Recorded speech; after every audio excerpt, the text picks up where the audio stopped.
राम बिन दुख कौन हरे, बरखा बिन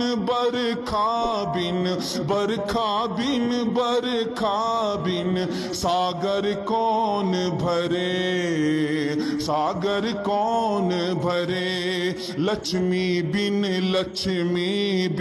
आदर कौन करे, माता बिन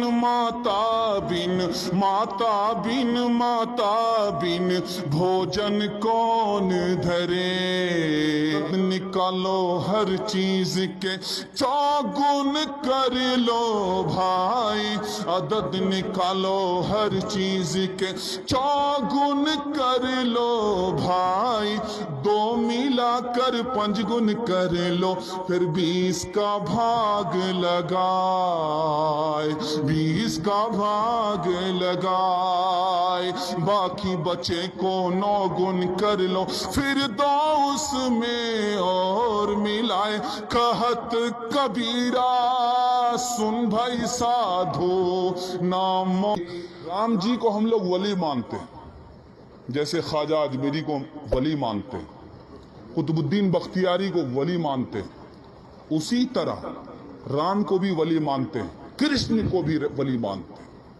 एक मुसलमान ने ख्वाब देखा, जंगल है, आग लग रही है, कृष्ण जी आग के अंदर हैं और राम जी आग के बाहर खड़े। ताबीर पूछा जा रहा, किन से पूछा जा रहा? मुसलमान ने ख्वाब देखा और मुसलमान से ख्वाब का मतलब पूछा जा रहा है।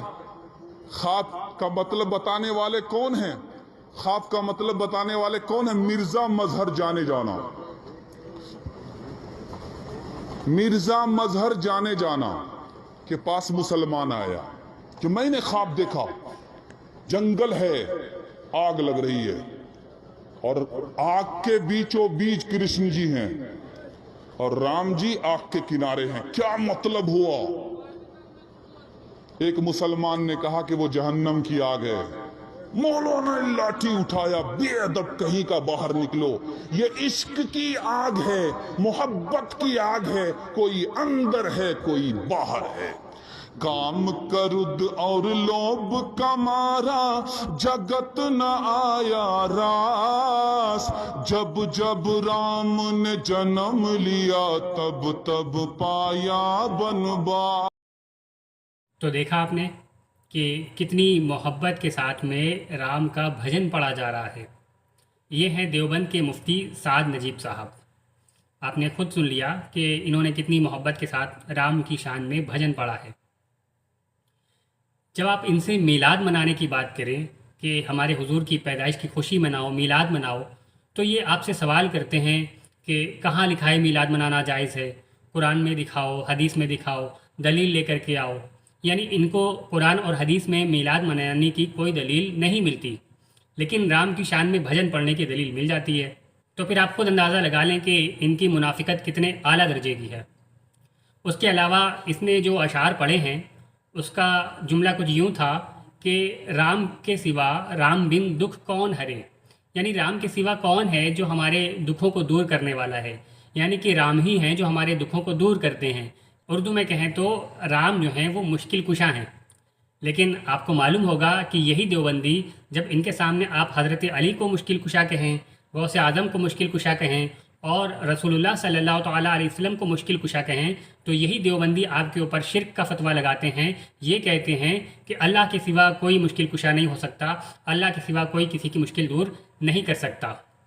यानी एक तरफ तो ये कहते हैं कि अल्लाह के सिवा किसी को मुश्किल कुशा मानना शिर्क है और दूसरी तरफ खुद राम को अपना मुश्किल कुशा भी कहते हैं। तो क्या इसका ये मतलब नहीं हुआ कि राम को ही अपना खुदा मानते हैं? माअज़ल्लाहि रब्बिल आलमीन।